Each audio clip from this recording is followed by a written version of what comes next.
의제와 전략그룹 더모아의 윤태곤 실장 어서 오십시오. 네, 안녕하세요. 네, 방금도 그 얘기 나눴습니다마는 이게 청와대 국민청원이 아주 자주 화제가 되네요. 그러니까요. 이번 이슈 같은 경우에 그 경기가 어제 저녁 8시부터 있었거든요. 그러니까요. 지금 24시간이 안 된 거 아니겠습니까? 안 됐죠.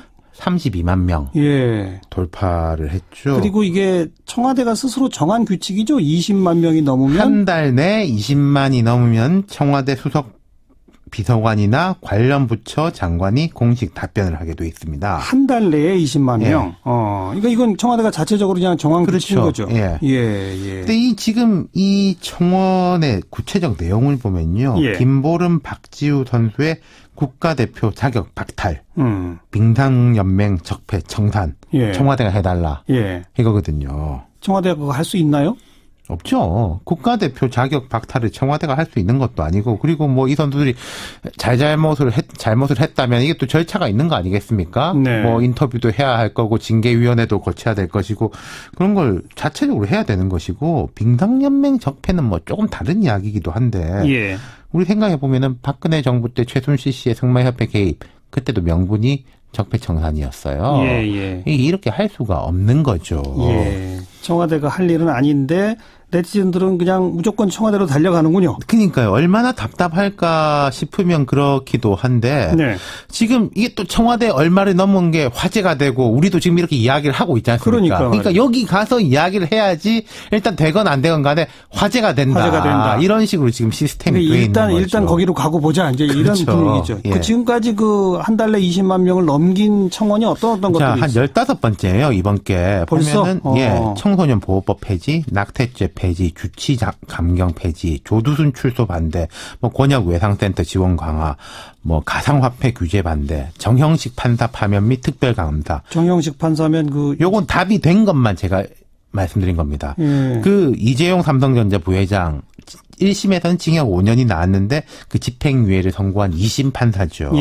정판사.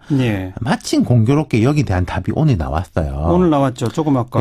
답은 할 수 없다가 답이에요. 청와대가 재판에 관여해서도 안 되고 판사의 이제 거취에 판사에도 대해서 관여할 수 없죠. 사법부가 엄연히 독립해 있기 때문에. 그래서 앞서 제가 원래 장관이나 수석 비서관이 나와서 답하게 돼 있다고 말씀드렸지 않습니까?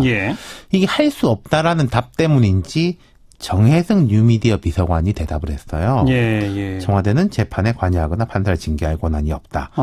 법관의 파면이 가능하려면은 직무집행에 헌법이나 법률 위반다는 사유가 있어야 하고 그것도 국회에서 탄핵 소추가 이루어져야 한다. 이렇게 덧붙였어요. 정 비서관이. 딱 법에 있는 그대로 읽어준 거죠. 안 되는 이유를 설명을 한 거죠. 그렇게 안 되는 그 청원이 참 꽤 있었죠. 그러니까 20만 돌파한 것 중 이미 답한 것 중에서도 안 됩니다라고 답한 게 몇 개가 있어요. 조두순 출소 반대.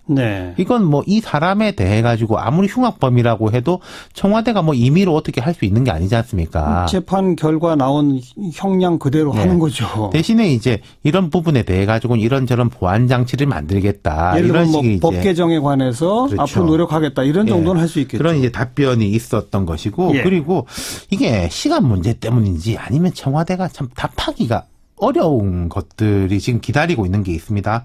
나경원 의원 평창 동계올림픽 조직위원 파면. 미성년자 성폭행 형량 강화. 이건 뭐 전 곧 답이 나올 걸로 보이는데. 국회의원 급여 최저시급으로 책정. 포털 사이트 네이버 수사. 이런 건 이제 청와대 답을 할 수 없거나 이 자체에 대해서 같이 판단이 들어가 버리면 곤란해지는 것들. 뭐 나경원 의원에 대한 그런 것에 대해 가지고 우리가 할 수 없지만은 참 문제가 많습니다. 이렇게 말하기도 좀 곤란하지 않겠어요? 국회의원 급여 문제 같은 경우에도 이렇게 되는 거죠. 이게 이번 정부 들어서 처음 이런 제도를 만든 거 아닙니까? 국민청원 한 달 내 20만 명 넘으면 어쨌든 답변을 하겠습니다. 이거 이제 처음 한 거잖아요. 그러다 보니까 이제 뭐 너도 나도 또 그 진짜 정부가 할 수 있는 일이냐 없냐 따지지 않고 막 몰려든다는 얘기를 했는데 자, 이런 현상 우리 어떻게 봐야 됩니까? 오늘 이제 정혜승 비서관이 판사 징계 못한다 이야기하면서 이런 걸 덧붙였어요. 국민 비판을 새겨 듣는 게 사법부, 행정부, 입법부의 책무다. 모든 국가기관은 국민의 청원을 더욱 경청해야 한다 강조했습니다.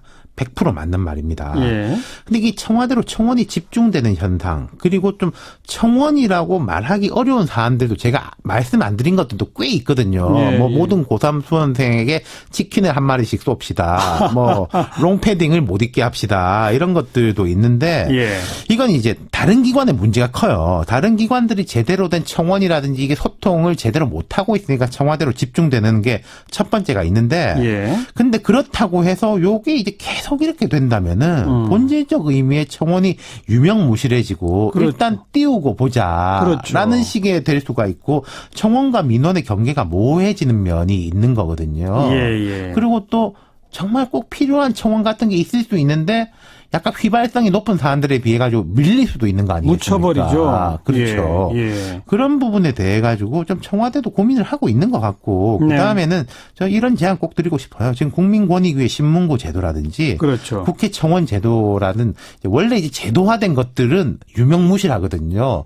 이쪽으로도 좀 물꼬를 터줄 필요가 있다. 그런 생각이 듭니다. 상대적으로 청와대 청원의 인기몰이가 되다 보면 지금 말씀하신 국회 청원, 국민권익위 신문고 이런 게 소홀해진다 이거죠. 그렇죠. 그 원래 거기는 할 수 있는 제도가 있는 거거든요. 여기까지 수고하셨습니다. 감사합니다. 윤태권 실장이었습니다.